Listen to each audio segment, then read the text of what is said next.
ಕರುನಾಡಿಗೆ ಭಕ್ತಿಪೂರ್ವಕ ನಮಸ್ಕಾರಗಳು. ಇವತ್ತು 15 ಆಗಸ್ಟ್ 2026. ನಿಮಗೆಲ್ಲರಿಗೂ 80ನೇಯ ಸ್ವಾತಂತ್ರ್ಯ ದಿನಾಚರಣೆಯ ಹಾರ್ದಿಕ ಶುಭಾಶಯಗಳು.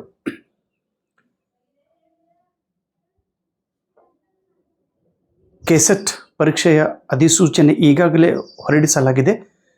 ಕೆಸೆಟ್ ಪರೀಕ್ಷೆಯಲ್ಲಿ ನಿಮಗೆಲ್ಲರಿಗೂ ಭರ್ಜರಿಯಾದಂಥ ಗೆಲುವು ಸಿಗಲಿ ಅನ್ನುವ ಶುಭ ಹಾರೈಕೆಯೊಂದಿಗೆ ಇವತ್ತು ಕರುನಾಡಿನ ಹುಲಿ ಸ್ವಾತಂತ್ರ್ಯ ವೀರ ಸಂಗೊಳ್ಳಿ ರಾಯಣ್ಣರ ಜಯಂತಿ.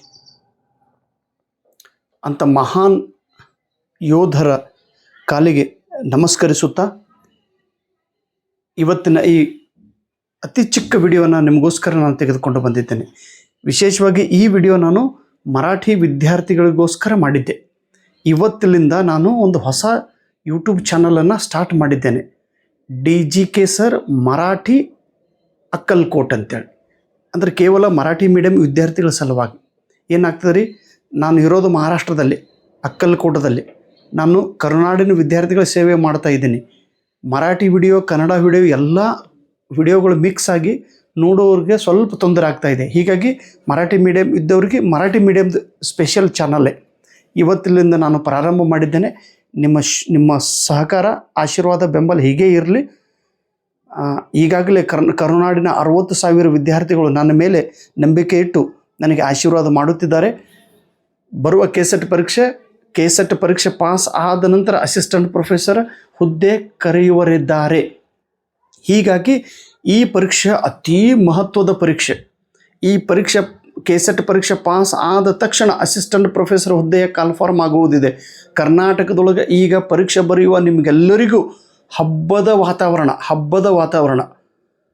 ಎಷ್ಟು ನೋಟಿಫಿಕೇಷನ್ ಒಂದು ಮೇಲೆ ಒಂದು ಬಿಡ್ತಾ ಇದ್ದಾರೆ.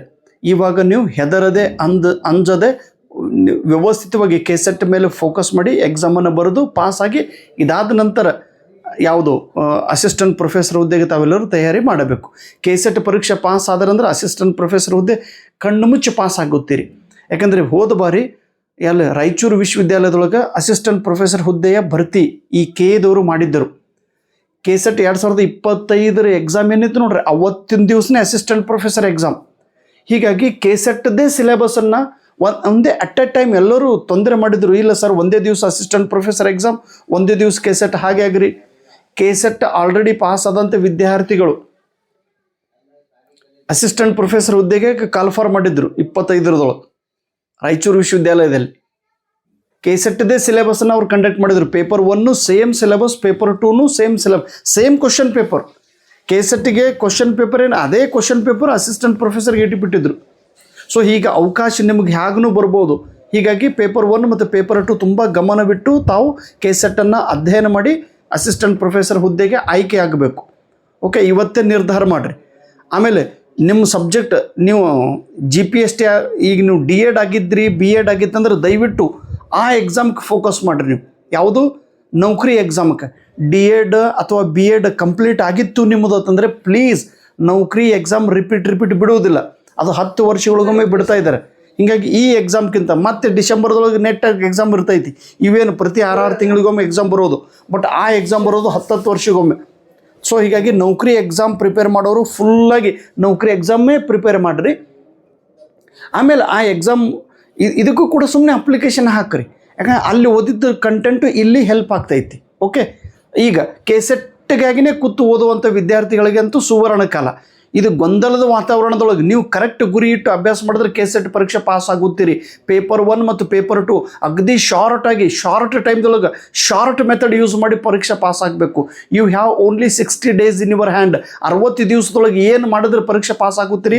Paper 1 important. ಪೇಪರ್ 1ನಲ್ಲಿ ಅಟ್ಲೀಸ್ಟ್ 60 ಅಂಕಗಳು ನಿಮಗೆ ಬರಲೇಬೇಕು. ಪೇಪರ್ 2 ನಿಮ್ಮ ಸಬ್ಜೆಕ್ಟ್ಲಿ ಅಟ್ಲೀಸ್ಟ್ 100 ಮಾರ್ಕ್, ಎರಡೂ ಕೂಡಿ 160 ಅಬೌವ್ ಮಾರ್ಕ್ಸ್ ಪಡೆದ್ರೆ ಯು ವಿಲ್ ಗೆಟ್ ಸಕ್ಸಸ್. ಇನ್ನು 160 ಮಾರ್ಕ್ಸ್ ತೊಗೊಳ್ಳೋದು ಎಷ್ಟು ಈಜಿ ಆಯ್ತು ನೋಡ್ರಿ.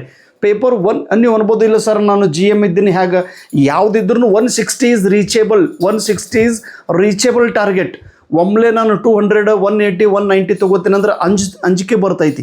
150 160 ನಾನು ಮಾಡ್ತೀನಿ ಅನ್ನೋ ಕಾನ್ಫಿಡೆನ್ಸ್ದಿಂದ ನೀವು ಓದ್ಬೋದು. ಇನ್ನು 60 ದಿವಸದೊಳಗೆ ಪೇಪರ್ 1 ಕಡೆಗೆ ಹೆಚ್ಚಿಗೆ ಗಮನ ಕೊಡಬೇಕು. ಪ್ಲೀಸ್ ಒಂದು 5 ತತ್ವ ಫಾಲೋ ಮಾಡಿರಿ. ಒಂದನೇದು ಸಿಲೆಬಸನ್ನು ನಿಮ್ಮ ನೋಟ್ಬುಕ್ದೊಳಗೆ ಬರೆದಿಟ್ಕೋಬೇಕು. Detail syllabus, teaching aptitude, research aptitude, communication, passage comprehension, ICT, higher education ಇರೋ 10 ಚಾಪ್ಟರ್ ಸಿಲೆಬಸನ್ನು ಡೀಟೇಲಾಗಿ ಬರೀರಿ ಕಲರ್ ಪೆನ್ನಿಲ್ಲ. ಡೈಲಿ ಮುಂಜಾನೆ ಸಂಜೆಗೆ ಓದಬೇಕು. First condition. ಎರಡನೇ ಕಂಡೀಷನ್ 2023, 24, 25 3 ವರ್ಷ KE ಕೆಸೆಟ್ ಎಕ್ಸಾಮನ್ನು ಕಂಡಕ್ಟ್ ಮಾಡಿದ್ದಾರೆ. ಪ್ಲೀಸ್ KE ಏನು 3 ವರ್ಷ ಕಂಡಕ್ಟ್ ಮಾಡಿದಾರಲ್ಲೋ ಇದೇ ಕ್ವಶನ್ ಪೇಪರನ್ನು ನೀವು ನಿಮ್ಮ ಹತ್ರ ಇಟ್ಕೋಬೇಕು. ಆಮೇಲೆ ಕ್ವಶನ್ ಪೇಪರನ್ನು ನೀವು ಅನಾಲಿಸಿಸ್ ಮಾಡಬೇಕು.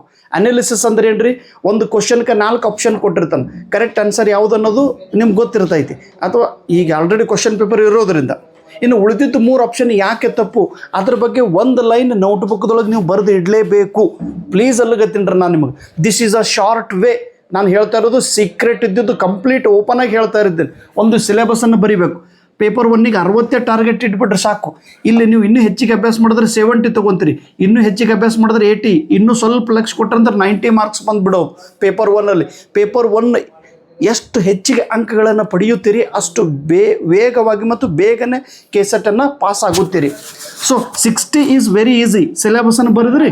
ಆಮೇಲೆ KE 3 ವರ್ಷದ question paper, just 3 years question paper ತೆಗೆದುಕೊಂಡಾಗ ಒಂದು ಕ್ವಶನ್ ಪೇಪರಲ್ಲಿ 50 ಕ್ವಶನ್. ಓಕೆ, 50ದೊಳಗೆ ನಾವು 3 ವರ್ಷದಂದ್ರೆ 150 ಕ್ವಶನ್ ಅದು ರೀ. 150 × 4 ಮಾಡಿದೆವು ನಾವು. ಯಾಕಂದ್ರೆ 4 ಆಪ್ಷನ್ 1 2 3 4 ಆಪ್ಷನ್ ಮಾಡಿದ್ರೆ 600 ಕ್ವಶನ್ ಆಗ್ತಾವೆ ರೀ. 600 question means 600 sentence. 600 sentence means 600 concept. 600 concept ಆಗ್ತಾವೆ ರೀ. ಆಮೇಲೆ ಒಂದು ರೆಫರೆನ್ಸ್ ಬುಕ್, ಕೆಸೆಟ್ಟಿಗೆ ಒಂದು ರೆಫರೆನ್ಸ್ ಬುಕ್. ನೀವು ನಾನು ಬರೆದಿದ್ದು ತೊಗೋಬೋದು, ಅಥವಾ ಇನ್ನೊಬ್ಬರು ಗುರುಗಳು ಬರೆದಿದ್ದು ಒಂದು ರೆಫರೆನ್ಸ್ ಬುಕ್ ನಿಮ್ಮ ಹತ್ರ ಇರಬೇಕು ಸಾಕು. ಹೆಚ್ಚಿಗೆ ರೆಫರೆನ್ಸ್ ಬುಕ್ ತೆಗೆದುಕೊಳ್ಳೋ ಅವಶ್ಯಕತೆ ಇಲ್ಲ ರೀ. ಒಂದು ಥೇರಿ ಬುಕ್ಕು, ಅದ್ರ ಜೊತೆಗೆ ಒಂದು MCQ ಕ್ವಶನ್ ಬ್ಯಾಂಕ್ ಅದನ್ನು ತೆಗೆದುಕೊಂಡ್ರಿ. ಯಾಕಂದರೆ ಅದರಲ್ಲಿ ಕಂಟೆಂಟ್ ಕೊಟ್ಟಿರ್ತಾರೆ. ಸಿಲೆಬಸ್ ಪ್ರಕಾರ ಅದು ಕಂಟೆಂಟ್ ಇದೆ ಇಲ್ಲ ಅನ್ನೋದು ನೀವು ಸ್ವಲ್ಪ ಓದ್ಕೋಬೇಕು. ಒಂದೇ ಚಾಪ್ಟರ್, ಯಾವುದೇ ಯೂಟ್ಯೂಬ್ ಚಾನಲ್ ನಂದು ನೋಡಬೇಡ್ರಿ, ಬೇರೆಯವ್ರದ್ದು ನೋಡೋ ಅವಶ್ಯಕತೆಯೂ ಇಲ್ಲ, ನಂದು ನೋಡೋ ಅವಶ್ಯಕತೆ ಇಲ್ಲ. ಸೈಲೆಂಟಾಗಿ ಶಾಂತವಾಗಿ ಕುಳಿತು ಒಂದು ಚಾಪ್ಟರ್ನ 2 ಗಂಟೆ ಫುಲ್ ಕಾನ್ಸಂಟ್ರೇಷನ್, ಮಧ್ಯದೊಳಗೆ ಸ್ವಲ್ಪ ಚಾಕ್ಲೇಟ್ ತಿನ್ನಿರಿ ಅಥವಾ ನೀರು ಕುಡೀರಿ, ಫುಲ್ ಕಾನ್ಸಂಟ್ರೇಷನ್ ಇಟ್ಟು ಒಂದು ಚಾಪ್ಟರ್ 2 ಗಂಟೆ ಆ ಇಡೀ ಚಾಪ್ಟರ್ನ ಓದ್ಕೋಬೇಕು. 1 ಟೈಮ್ 2 ಟೈಮ್ 3 ಟೈಮ್ಸ್ ಮಾರ್ಕರ್ ಪೆನ್ನಲ್ಲಿ ಅಂಡರ್ಲೈನ್ ಮಾಡ್ಕೊತ ಹೋಗ್ರಿ. ನೀವು ಆಲ್ರೆಡಿ ನೀವು ಕ್ವಶನ್ ಪೇಪರ್ ಅನಾಲಿಸಿಸ್ ಮಾಡೋದ್ರಿಂದ ಬುಕ್ ಓದುವಾಗ ಗೊತ್ತಾಗ್ತೈತಿ ಇದು ಕಂಟೆಂಟ್ ಇಲ್ಲಿ ಬಂದದೋ ಇಲ್ಲ ಅನ್ನೋದು. ಆಮೇಲೆ ಈ ಕಂಟೆಂಟ್ಗೆ ರಿಲೇಟೆಡ್ ಇದು MC ಕ್ವಶನ್ ಹೇಗದೋ ನೋಡೋದು. ದೆನ್ ಇದನ್ನು ಶಾರ್ಟ್ ನೋಟ್ಸ್ ಆಗಿ ನಿಮ್ಮ ನೋಟ್ಬುಕ್ದೊಳಗೆ ನೋಟ್ಸ್ ಬರೀಬೇಕು. ಈ ನೋಟ್ಸನ್ನೇ ರಿಪೀಟ್ ರಿವಿಷನ್ ಮಾಡಬೇಕು. ಯಾರು ರಿವಿಷನ್ ಮಾಡುತ್ತಾರೋ ಅವರು ಕೆಸೆಟ್ ಪರೀಕ್ಷೆ ಪಾಸ್ ಆಗುತ್ತಾರೆ. ಪ್ಲೀಸ್ ಅಲ್ಲಿಗುತ್ತೆ ರಿವಿಷನ್ ಸಲುವಾಗಿ ಒಂದು ಶಾರ್ಟ್ ನೋಟ್ಬುಕ್. ಆಮೇಲೆ ಡೈಲಿ ಫುಲ್ ಇದಕ್ಕೆ ನೀವು ಟೈಮ್ ಕೊಡಲೇಬೇಕು. ಸರ್ ಟೈಮ್ ಇಲ್ಲ, ದಯವಿಟ್ಟು ಅಲ್ಲಿಗೆ ಹೋಗ್ಬೇಡ್ರಿ. ನೀವು 2 ತಿಂಗಳದೊಳಗೆ ಇಡೀ ನಿಮ್ಮ ಜೀವನನೇ ಬದಲಾವಣೆ ಆಗ್ತೈತಿ. ಗಿವ್ ಯುವರ್ 60 ಡೇಸ್, 60 ದಿವಸ ಇದಕ್ಕೆ ಫುಲ್ ಕಾನ್ಸಂಟ್ರೇಷನ್ ಮಾಡಬೇಕು ಕೆಸೆಟ್ಟಿಗೆ. ಡೈಲಿ ಮುಂಜಾನೆ ಅಥವಾ ಸಂಜೆಗೆ ಒಂದೊಂದು ಗಂಟೆ ಟೈಮ್ ಕೊಡಬೇಕು. Then for paper number 2, paper 2 ಸಲುವಾಗಿ ಕೂಡ ರೈಟ್ ಡೌನ್ ದ ಸಿಲೆಬಸ್. ನಿಮ್ಮ ಸಬ್ಜೆಕ್ಟ್ ಯಾವುದೈತಿ ಅದು ವೆಬ್ಸೈಟ್ದೊಳಗೆ ಕೊಟ್ಟಿದ್ದಾರೆ. Write the syllabus with colour pen. Syllabus daily morning and evening syllabus ನಿಮ್ಮ ಕೈ ಒಳಗೆ ಇರಬೇಕು ರೀ. ಸಿಲೆಬಸ್ ಓದಿದ ತಕ್ಷಣ ನಿಮಗೆ ರಿವಿಷನ್ ಆಗಿರುವ ಹಾಗೆ ಫೀಲ್ ಬರುತ್ತದೆ. ಅದಕ್ಕೆ ಹಿಡಿಯಪ್ಪ, ಸಮರ್ಥಲ್ಲಿ ಹಿಡಿ. ರಿವಿಷನ್ ಓದಿದಾಗ ನಿಮಗೇನು ಅನಿಸ್ಬೋದು ಸರ್, ಸುಮ್ಮನೆ ಸಿಲೆಬಸ್ ನೋಡಿದ ತಕ್ಷಣ ನಿಮಗೊಂದು ಕಾನ್ಫಿಡೆನ್ಸ್ ಬರ್ತೈತಿ, ಫೀಲ್ ಏನು ನಂದು ರಿವಿಷನ್ ಆಯ್ತು ಅಂತೇಳಿ. ಸಿಲೆಬಸ್ ಎವ್ರಿ ಟೈಮ್ ನಿಮ್ಮ ಕೈ ಒಳಗೆ ಸಿಲೆಬಸ್ ಇರಬೇಕು. ಅದು ನಿಮ್ಮ ಹ್ಯಾಂಡ್ ರಿಟನ್ ನೋಟ್ಸ್. ಆ ಪ್ರಿಂಟೌಟ್ ಅಲ್ಲ, ಪ್ರಿಂಟೌಟ್ ತೊಗೊಂಡ್ರೆ ಅದು that is not a good feeling. ಅದನ್ನು ನೋಟ್ಬುಕ್ದೊಳಗೆ ಸಿಲೆಬಸನ್ನು ಬರೀರಿ. ಹೋದ್ರು ಹೊರಗೆ ಇಲ್ಲಿಂದ ಹೋದ್ರು. ಮಾರ್ನಿಂಗ್ ಆ್ಯಂಡ್ ಈವ್ನಿಂಗ್ ಸಿಲೆಬಸನ್ನು ಓದ್ಕೊಂಬಿಡ್ರಿ. ಓಕೆ, ದೆನ್ ಇಲ್ಲೇ ಅದಾರ ನಾವು. ಎರಡನೇದು ಏನು ಮಾಡ್ರಿ ಗೊತ್ತದ್ರಿ, ಪ್ಲೀಸ್ ಅಲ್ಲಿಗದಿದ್ದನ್ನ ನಿಮ್ಮ ಸಬ್ಜೆಕ್ಟ್ ಯಾವುದೈತೆ ನೋಡ್ರಿ. ಸಪೋಸ್ ನಿಮ್ದು ಇಂಗ್ಲೀಷ್ ಲಿಟ್ರೇಚರಾ, ಓಕೆ, ಇನ್ನು ಇಂಗ್ಲೀಷ್ ಲಿಟ್ರೇಚರ್ ಇದ್ರೆ 3 ಇಯರ್ಸ್ KE ಕೆಸೆಟ್ ಎಕ್ಸಾಮನ್ನು ಕಂಡಕ್ಟ್ ಮಾಡಿದ್ದಾರೆ. ಒಂದು ಕ್ವಶನ್ ಪೇಪರ್ದೊಳಗೆ 100 ಕ್ವಶನ್. 2023 ಕೆಸೆಟ್, 2024 ಕೆಸೆಟ್, 2025 3 ವರ್ಷದಂದ್ರೆ 300 ಕ್ವಶನ್. ಅದು 300 ಕ್ವಶನ್ ಇಂಟು 4, 4 ಆಪ್ಷನ್ಗೆ ಒಂದೊಂದು ಲೈನ್ ಇನ್ಫಾರ್ಮೇಷನನ್ನು ಬರೀಬೇಕು. ಒಂದೊಂದು ಲೈನ್ ಬರೆದ್ರೆ ಎಷ್ಟಾಗ್ತದೆ ರೀ, ಎಷ್ಟಾಗ್ತದೆ? 400 ಅಂದ್ರೆ ಇಲ್ಲಿ ನೋಡ್ರಿ, ಇಲ್ಲಿ ಬರ್ದೀನಿ ನಾನು 400 ಅಂದ್ರೆ 1200, 1200 ಕಾನ್ಸೆಪ್ಟ್ ಐತೆ. ಆ 1200 ಇದು. ಆಮೇಲೆ ಒಂದು ರೆಫರೆನ್ಸ್ ಬುಕ್ ಇರ್ಬೇಕು ನಿಮ್ಮ ಜೊತೆಗೆ, ಇಂಗ್ಲೀಷ್ ಲಿಟ್ರೇಚರ್ದು. ನಾನು ಬರೆದಿದ್ದೊಂದು ಥೇರಿ ಬುಕ್ ತೊಗೊಳ್ರಿ, ಅಥವಾ ಬೇರೆ ಗುರುಗಳು ಬರೆದಿದ್ದೊಂದು ಬುಕ್ಕನ್ನು ತೊಗೊಳ್ರಿ. ಆ ಸಿಲೆಬಸ್ ಪ್ರಕಾರ ಬರೆದಿಲ್ಲ ಸ್ವಲ್ಪ ಓದ್ಕೋರಿ. ಸಂಗೀತ ಅದು ಹಾಂ ಹಲೋ ರೀ ಬಸ್ಸು ಸರ್. ಹಾಂ ನಾನು ವಿಡಿಯೋ ಮಾಡ್ಲಾಗತ್ತೀನಿ ರೀ, ಇಲ್ಲೇ ಮನ್ಯಾಗಿದ್ದಾರೆ. ಒಂದು 5 ನಿಮಿಷನಾಗ ವಿಡಿಯೋ ಮುಗೀತದ ನಂದು. ಹಾಂ 5 ನಿಮಿಷನಾಗ ಮುಗಿಸ ನಾನು ನಿಮ್ಗೆ ಅಲ್ಲಿ ಬರ್ತೀನಿ ರೀ ತಮ್ಮ. ಹಾಂ ಓಕೆ, ನಮಸ್ಕಾರ. ಓಕೆ, ಆಮೇಲೆ ಎಲ್ಲಿಗೆ ಬಂತ್ರಿ? ಹಾಂ, ಒಂದು ರೆಫರೆನ್ಸ್ ಥಿಯರಿ ಇಟ್ಕೊಡ್ರಿ, ಅದ್ರ ಜೊತೆಗೆ MCQ ಕ್ವಶನ್ ಬ್ಯಾಂಕನ್ನು ರೆಫರ್ ಮಾಡಿದ್ರೆ ಮಾಡಿರಿ. ಓಕೆ, ಟೈಮ್ ಇದ್ರಿ ನಿಮಗೆ. ಆಮೇಲೆ ಸೆಲ್ಫ್ ನೋಟ್ಸ್, ಇದೇನು ಅನಾಲಿಸಿಸ್ ಮಾಡಿದ್ದೆ ನೋಟ್ಸ್ ನಿಮ್ಮ ನೋಟ್ಬುಕ್ದೊಳಗೆ ಬರೆದಿರಬೇಕು. Then give your quality time for reading. ಈ ರೀತಿ ಪೇಪರ್ 1 ಮತ್ತು ಪೇಪರ್ 2ದು strategy. This is a short strategy. ನಾನು ಫಾಲೋ ಮಾಡಿದ್ದು ಇದೇ strategy. I am not great reader, I am not intelligent person, I am not full knowledgeable person. ನಾನು ಭಾಳ ಚಾಣಾಕ್ಷ ಬುದ್ಧಿವಂತ, ಎಲ್ಲ ಓದಿದ್ದೆಲ್ಲ ನೆನಪುಳಿತೈತಿಲ್ಲ. ನನ್ನ ಕೀ ಇರೋದು ಇದು ರಿವಿಷನ್. ನಾನು ಏನು ಮಾಡ್ತೀನಿ ರೀ, ಕಂಟೆಂಟ್ ಸ್ವಲ್ಪ ನನ್ನ ಕಡೆ, ಅದಕ್ಕೆ ರಿಪೀಟ್ ಓದಿ ನಾನು ತಲೆಗೆ ಇಟ್ಕೊತಿದ್ದೆ. ಫಾರ್ ಪೇಪರ್ 2 ಇರೋದು ಎಷ್ಟು ರೀ, 100 ಕ್ವಶನ್. 100 ಕ್ವಶನ್ದೊಳಗೆ ಒಂದು ಮೈಂಡ್ ಸೆಟ್ ಇರ್ಬೇಕು ನಿಮ್ಗೆ. ಏನು 20 ಕ್ವಶನ್ ಭಾಳ ಈಸಿ ಇರ್ತೈತಿ. 100ದೊಳಗೆ ನೀವು ಕ್ವಶನ್ ಪೇಪರ್ ಬಿಡಿಸುವಾಗೂ in the exam hall 1 to 100 question ನೀವು ಓದಿದ್ದಿರ್ಬೇಕು. ಅದರಲ್ಲಿ 20 ಕ್ವಶನ್ ಹುಡುಕಿ ಹೊರಗೆ ತೆಗೆದು, those which are very easy ಇದ್ದಿದ್ದು 20 ಕ್ವಶನ್. ಆಮೇಲೆ ಉಳಿದಿದ್ದು 30 ಕ್ವಶನ್ ಯಾರು ರಿವಿಷನ್ ಮಾಡಿರ್ತಾರೋ, ಯಾರು ಈ ಕೆಲಸ ಮಾಡಿರ್ತಾರೋ ಅವ್ರಿಗೆ ಈ 20-30 ಕ್ವಶನ್ ಬಂದುಬಿಡ್ತೈತಿ. ಇದು ಮೆಮೊರಿ ಬೇಸ್ಡ್, ಫ್ಯಾಕ್ಟ್ ಬೇಸ್ಡ್. ಇನ್ನು 30 ಸ್ವಲ್ಪ ಕನ್ಸೆಪ್ಟ್ ಅದ ರೀ. ಕನ್ಸೆಪ್ಟ್ ಯಾರಿಗೆ ತಿಳಿದಿರ್ತಾ ಅವರು ಬುಕ್ದೊಳಗೆ ಸ್ವಲ್ಪ ಕನ್ಸೆಪ್ಟ್ ಓದ್ಕೊಳ್ಳೋದು. ಆಮೇಲೆ 20 ಅಂತೂ ಯಾರಿಗೂ ಬರೋದಿಲ್ಲ, ನೋ ಒನ್ ಸಾಲ್ವ್ ಇಟ್. ನೀವು ಈ ಕಡೆ ನೋಡ್ಲಿಕ್ಕೆ ಹೋಗ್ಬೇಡ್ರಿ, ಜಸ್ಟ್ ಇಲ್ಲೇ ನಿಮ್ಮ ರಿಸಲ್ಟ್ ಬರೋದು 20, 30, 50ರದೊಳಗೆ ನಿಮ್ಮ ರಿಸಲ್ಟ್ ಬರೋದು. ಉಳಿದಿದ್ದೀವಿ ದೇವ್ರ ಅಂಕಿ ಹಾಕಿದ್ರೆ ನಿಮ್ಗೆ ಇಲ್ಲೊಂದು 20 ಬಂದುಬಿಡ್ತೈತಿ. ಹಿಂಗೆ ಪಾಸಾಗಿರಿ ಹೇಳ್ರಿ ಸರ್. ಅಪ್ಪ 50ರದೊಳಗೆ 35 ಕರೆಕ್ಟ್ ಆಗ್ತಾವ್ರಿ. ಇವು ದೇವ್ರ ಅಂಕಿ ಒಂದು 20. 55 ಅಂದರೆ ಎಷ್ಟು ರೀ? 2, 110 ಮಾರ್ಕ್. ಹೊಡಿಯೋ ಹೊಲಿ. This is my strategy. ಇದು ಖರೆ ನಿಜ ಹೇಳ್ತೀನಿ ರೀಪ್ಪ. ಏನು ಖರೆ ಹೇಳೋಕ್ಕೆ ಏನು ತಪ್ಪದ ರೀ? ಖರೇನೇ. ನೀವು ಏನು ಮಾಡ್ತೀರಿ, ದೊಡ್ಡ ರೆಫರೆನ್ಸ್ ಬುಕ್ ತೊಗೊಂಡು ತಲೆ ಹುಚ್ಚಿಡ್ದಂಗೆ ಓದ್ಕೋತ ಕೂತಾರೆ. That is not good. Sir ಇದು ಟೆಕ್ನಿಕ್ ಅದ ರೀ ತಮ್ಮ. ನಾ ಹಿಂಗೆ ಫಾಲೋ ಮಾಡಿ ನೋಡ್ರಿಪ್ಪ. ಮಾಡಿದ್ದು ಹೇಳಬೇಕಲ್ರಿ. ಬಟ್ ನಾನು ಎಲ್ಲರದ್ದು ವಿಡಿಯೋ ನೋಡ್ಕೋತ ಕೊಡ್ತೀನಿ ಸರ, ನಾನು ಕ್ಲಾಸ್ ಅಟೆಂಡ್ ಮಾಡ್ತೀನಿ ಸರ, ಅವ್ರು ಎಷ್ಟು ಡಿಟೇಲಾಗಿ ಹೇಳ್ತಾರೆ ನೋಡ್ರಿ ಸರ್. ಡಿಟೇಲ್ ಆಮೇಲೆ ನೋಡೋಣ ಅಂತ.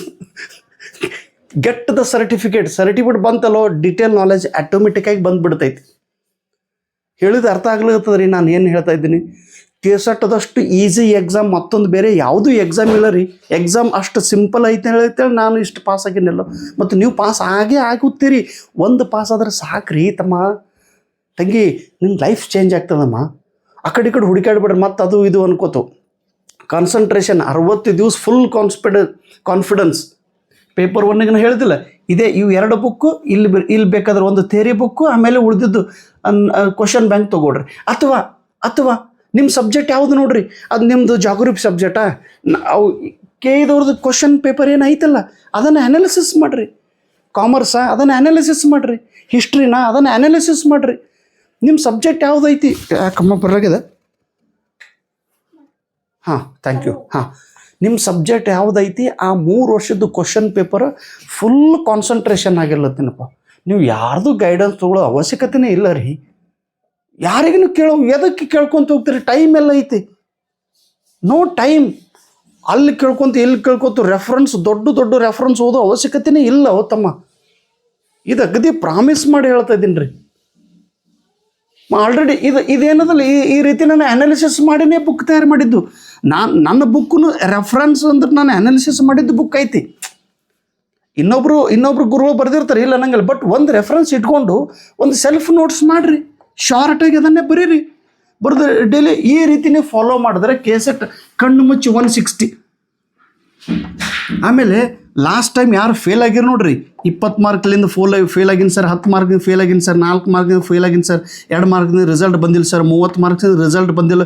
ನೀವು ಈ ಬಾರಿ ಕಟ್ಟಿಟ್ಟು ಬುತ್ತಿ ನಿಮ್ದು ರಿಸಲ್ಟ್ ಬರೋದು. ಇನ್ನೊಂದು ಸಲ ಹೇಳ್ತಾ ಇದ್ದೇನೆ ರೀ, ನೀವು D.Ed ಅಥವಾ B.Ed ಆಗಿತ್ತು ಅಂದ್ರೆ ಪ್ಲೀಸ್ ನೌಕರಿ ಎಕ್ಸಾಮ್ ಪ್ರಿಫೇರ್ ಮಾಡಿರಿ. ಇದಕ್ಕೇನು ತಲೆ ಕೆಡಿಸೋಕೆ ಹೋಗ್ಬೇಡ್ರಿ. ಅಲ್ಲಿ ಓದಿದ ನಾಲೆಜ್ ಇಲ್ಲಿ ಹೆಲ್ಪ್ ಆಗ್ತೈತಿ, ಆಯಿತಾ? ಮತ್ತು D.Ed B.Ed ಇರಲಿಲ್ಲ, ನೀವು ಯೂನಿವರ್ಸಿಟಿ ಓದ್ತಾ ಇದ್ದೀರಿ, ಡಿಗ್ರಿ ಓದ್ತಾ ಇದ್ದೀರಿ, ನೀವು ಫುಲ್ ಬರೀ ಸ್ಟೂಡೆಂಟ್ಸ್ ಇದ್ರಿ ಅಂದ್ರೆ ಹೊಡ್ರಿ ಇದಕ್ಕೆ ದೊಡ್ಡದು ಕುಸ್ತಿ ಹೊಡೆದು ಖಡ್ಯಾಗ ಕುಸ್ತಿ ಹತ್ರ ಇದಕ್ಕೆ ಏನ್ರಿ ಹಳ್ಳಿ ಊರಾಗ ಖಡ್ಯಾದ ಕುಸ್ತಿ ಅಂದ್ರೆ ಲಾಸ್ಟ್ ಕುಸ್ತಿ ಇರೋದು. ಪಾಸ್ ಆಗಿರಿ. ನಾ ಹೇಳಿನಲ್ಲ ಪೇಪರ್ 1ದ ಸ್ಟ್ರಾಟಜಿ ಹೆಂಗೆ ಫಾಲೋ ಮಾಡಬೇಕು. ಇರೋದೇ 10 ಚಾಪ್ಟರ್, 10 ಚಾಪ್ಟರ್ದ 7 ಚಾಪ್ಟರ್ ಸ್ಟ್ರಾಂಗ್ ಮಾಡ್ಕೊಂಡು ಬಿಡಿ. 3 ಚಾಪ್ಟರ್ ಓದಲಿಲ್ಲ ಅಂದ್ರೆ ನಡೀತೈತಿ. ಸರಿಯಾ ಕಡೆ ಸರಿಯಾ ಕಡೆ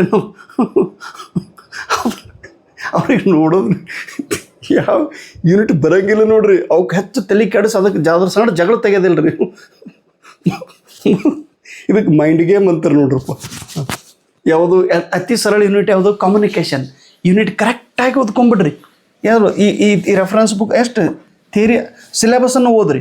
ಸಿಲೆಬಸ್ ಓದಿದ ನಂತರ ಹಿಂದಿನ ಕ್ವಶನ್ ಪೇಪರ್ ಮೇಲೆ ಕಮ್ಯುನಿಕೇಷನ್ ಮೇಲೆ ಯಾವ ರೀತಿ ಕ್ವಶನ್ ಕೇಳ್ಯಾರನ್ನ ಅದನ್ನು ನೋಡಿರಿ. ಇದ್ರ ಮೇಲೆ ನೀವು ಸ್ವತಃ ಒಂದು ನೋಟ್ಸ್ ತೆಗೆದಿರ್ತಾರಲ್ಲ, ಅನಾಲಿಸಿಸ್ ಮಾಡಿ ಆ ನೋಟ್ಸ್ ಓದ್ರಿ. ಆಮೇಲೆ ಈ ಬುಕ್ ರೆಫರೆನ್ಸ್ ಬುಕ್ದೊಳಗೆ ಏನು ಕಮ್ಯುನಿಕೇಷನ್ ಕೊಟ್ಟಿನ ಅದನ್ನು ನೋಡ್ಕೊಡ್ರಿ. ಸಿಂಪಲ್. ಆಮೇಲೆ ICT ಶಾರ್ಟ್ ನೋಟ್ಸ್ ಓದೋದು, ಫುಲ್ಲು ಸೈಲೆಂಟಾಗಿ ಓದ್ಕೊಂಡ್ಬಿಡ್ರಿ. ಯಾವ ವಿಡಿಯೋ ನೋಡೋ ಅವಶ್ಯಕತೆ ಇಲ್ಲ. 2 ಗಂಟೆ ಒಂದು ಚಾಪ್ಟರ್ ಅಂದರೆ 2 ಗಂಟೆ ಎಕ್ದಮ್ ಕೂಲಾಗಿ ಓದ್ಕೊಂಡ್ಬಿಡ್ಬೇಕು. 2 ತಾಸಿನೊಳಗೆ ಆ ಬುಕ್ ಓದಿದ್ರೆ ಇನ್ನೊಂದು ಸಲ ಬುಕ್ ಓದೋ ಅವಶ್ಯಕತೆನೇ ಇಲ್ಲ ರೀ. ಅಥವಾ ರಿಪೀಟ್ ಬುಕ್ ಓದೋದಂದ್ರೆ ಆ ಬುಕ್ದೊಳಗೆ ಮಾರ್ಕರ್ ಪೆನ್ನಲ್ಲಿ ಹಿಂಗೆ ಮಾರ್ಕ್ ಮಾಡಿಬಿಡಿ, ಹೈಲೈಟ್ರಲ್ಲೇ ಮಾರ್ಕ್ ಮಾಡೋದು. ಅದನ್ನೇ ಶಾರ್ಟಾಗಿ ನೋಟ್ಬುಕ್ದು ಬರೀರಿ. ಟೈಮ್ ಇಲ್ಲಾಂದ್ರೆ ಜಸ್ಟ್ ಮಾರ್ಕರ್ಲೆ ಆ ಮಾರ್ಕರ್ನೇ ಸೆಕೆಂಡ್ ಟೈಮ್ ಓದೋದು, ಥರ್ಡ್ ಟೈಮ್ ಓದೋದು. ಬಟ್ ಬುಕ್ದೊಳಗೆ ಎಲ್ಲ ಕಡೆ ಮಾರ್ಕ್ ಮಾಡ್ಕೊಂತ ಹೋದ್ರೆ ಭಾಳ ಹೊಲಸು ಅನ್ನಿಸ್ತಾರೆ, ಎಲ್ಲ ಗಜ್ಬೇಜ್ ಇರಲಿಲ್ಲ, ಹೊಲಸು ಅನ್ನಿಸ್ತದೆ. ಅದಕ್ಕೆ ಅನ್ನೋದು ಹೊಲಸು ಈ ಶಬ್ದ ಅಲ್ರಿ. ಅಂದ್ರೆ ನೀವು ಎಷ್ಟು ಅದನ್ನು ನೀವು ಮಾರ್ಕರ್ ಮಾಡಿದ್ರೆ ಅಷ್ಟು ನೀವು ಓದಿರಿ ಅಂದಂಗೆ ಆಗ್ತದೆ. ಬುಕ್ ಹಿಂಗೆ ಚಿಂದಾಗಿರ್ಬೇಕು ನೋಡ್ರಿ, ಹರಿದು ಆ ರೀತಿ ಬುಕ್ಕನ್ನು ನೀವು ಅದಕ್ಕೆ ಎಷ್ಟು ಬುಕ್ಕಿಗೆ ಹರಿತಿರಲೋ ಅಷ್ಟು ಬುಕ್ ನಗತೈತಿ.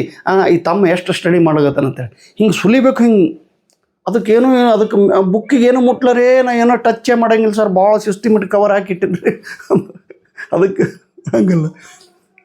ಕಮ್ಯುನಿಕೇಷನ್, ಆಮೇಲೆ ICT, ದೆನ್ ಟೀಚಿಂಗ್ ಆಪ್ಟಿಟ್ಯೂಡ್ ಓದ್ಕೋರಿ. ಸ್ಲೋ ಆಗಿ ಹೇಳ್ತೀನಿ ನೋಡಿರಿ. ಟೀಚಿಂಗ್ ಆಪ್ಟಿಟ್ಯೂಡ್ ಥಿಯರಿ ಓದೋದು, ಆಮೇಲೆ ಇದ್ರ ಮೇಲೆ ಸಿಲೆಬಸ್ ಹೇಗಿದೆ ನೋಡಿರಿ. ಸಿಲೆಬಸ್ ಪ್ರಕಾರ ಪಾಯಿಂಟ್ಸ್ ಕೊಟ್ಟರು ಇಲ್ಲ ರೆಫರೆನ್ಸ್ ಬುಕ್ದಾಗ ನೋಡಿರಿ. ಆಮೇಲೆ ಕ್ವಶನ್ ಯಾವ ರೀತಿ ಕೇಳ ನೋಡಿರಿ. ಅದಕ್ಕೆ ಅನಾಲಿಸಿಸ್ ಯಾವುದು 4 ಆಪ್ಷನ್ ಮೇಲೆ ನೋಟ್ಸ್ ತೆಗೀರಿ. ಆ ನೋಟ್ಸೇ ನೀವು ರಿವಿಷನ್ ಮಾಡಬೇಕು. ಈ ಸೀಕ್ವೆನ್ಸ್ ಅದು ಹೋಡ್ರಿ. ಕಮ್ಯುನಿಕೇಷನ್, ICT, ಟೀಚಿಂಗ್ ಆಪ್ಟಿಟ್ಯೂಡ್, ಆಮೇಲೆ ಹೈಯರ್ ಎಜುಕೇಷನ್, ಆಮೇಲೆ ರಿಸರ್ಚ್, ಆಮೇಲೆ ಎನ್ವಿರಾನ್ಮೆಂಟ್, ಆಮೇಲೆ ಇದು ಪ್ಯಾಸೇಜ್ ರೀಡಿಂಗ್. ಇವು 7 ಟಾಪಿಕ್ ಸ್ಟ್ರಾಂಗ್ ಮಾಡಿಕೊಡ್ರಿ.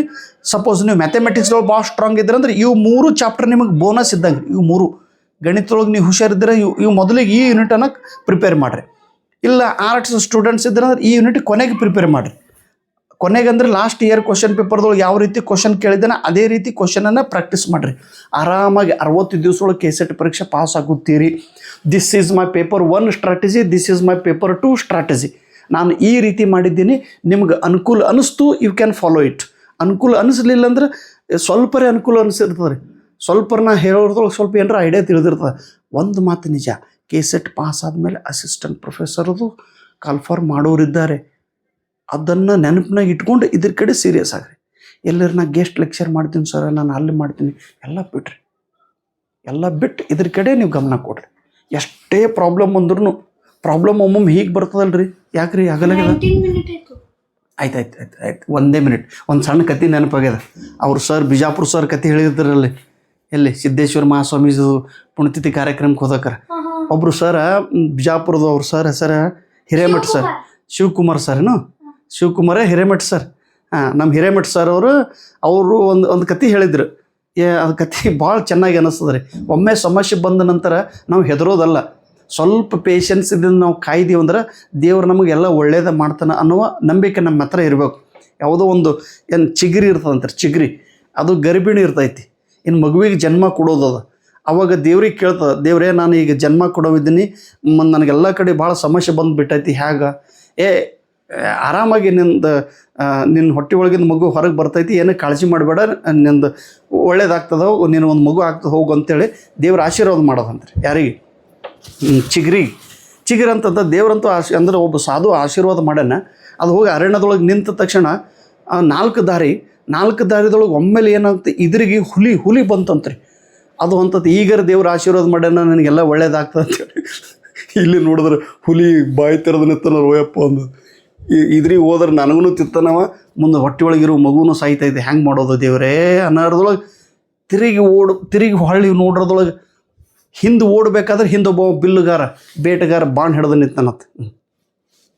ಬಾಣ್ ಹಿಡ್ದು ಈ ಕಡೆ ಹುಲಿ, ಹಿಂದ್ಗಡೆ ಬೇಟೆಗಾರ ಬಿಲ್ಲು ಹಿಡಿದು ನಿಂತಾನ.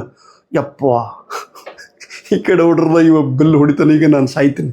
ಮತ್ತೇನು ಮಾಡಬೇಕು ಅನ್ನೋದ್ರೊಳಗೆ ಈ ಸೈಡ್ ಓಡಬೇಕಂದ್ರೆ ರೈಟ್ ಸೈಡ್ ಓಡೋದ್ರೊಳಗೆ ಇದ್ರಿಗೆ ಕಾಡು ಇರ್ತದ್ರಿ, ಕಾಡಿಗೆ ಬೆಂಕಿ ಎತ್ತಿರ್ತದೆ. ಲಬ ಹೊಯ್ಕೋತದ ಚಿಗಿರಪ್ಪ ದೇವ್ರಿ.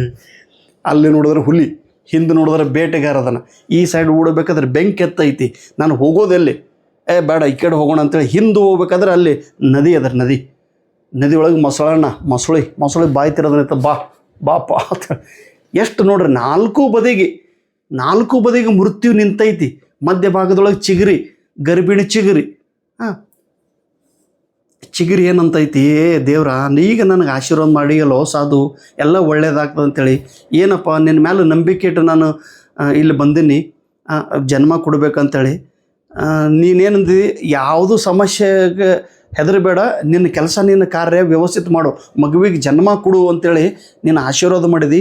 ಈಗ ಮಗುವಿಗೆ ನಾನು ಹೇಗೆ ಜನ್ಮ ಕೊಡಲಿ, ನಾಲ್ಕು ಬದಿಗೆ ನನಗೆ ಮೃತ್ಯು ಕಾಣಿಸ್ತಾ ಇದೆ ಅಂತೇಳಿ ಅಷ್ಟು ಅನ್ನೋದ್ರೊಳಗೆ ಹೇಳ್ಯಾರ ಸಾಧು. ದೇವ್ರು ಹೇಳ್ಯಾನ, ಸಾಧು ನನಗೆ ಆಶೀರ್ವಾದ ಮಾಡ್ಯಾರ. ಈಗ ಏನು ಮಾಡಬೇಕು, ಇನ್ನೇನು ಗರ್ಭಿಣಿ ಮಗುವಿಗೆ ಜನ್ಮ ಕೊಡು ಹಿಂಗೆ ಮಗುವಿಗೆ ಜನ್ಮ ಹಿಂಗೆ ಕೊಟ್ಟ ತಕ್ಷಣವೇ ಇಮ್ಮಿಡಿಯೇಟಾಗಿ ಏನಾಗ್ತದಂತ್ರಿ, ಸಿಡಲ್ ಕಡಲ್ ಅಂತೇಳಿ ಸಿಡಲ್ ಹೊಡಿತಾನೆ ಆಕಾಶದೊಳಗೆ.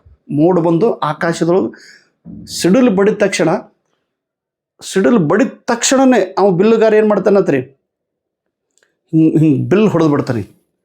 ಬಿಲ್ ಹೊಡೆದ ತಕ್ಷಣ ಅದು ಚಿಗುರಿ ಮೊದಲೇ ಹಿಂಗೆ ಮಗುವಿಗೆ ಹಿಂಗೆ ಅದು ಇದು ಕೊಡ್ತಿರ್ತದೆ, ಜನ್ಮ ಕೂಡ ಕೆಳಗೆ ಕೂಡ್ತದ್ರಿ. ಬಿಲ್ ಹೊಡೆದ ತಕ್ಷಣ ಬಿಲ್ ಹೋಗಿ ಯಾರಿಗೆ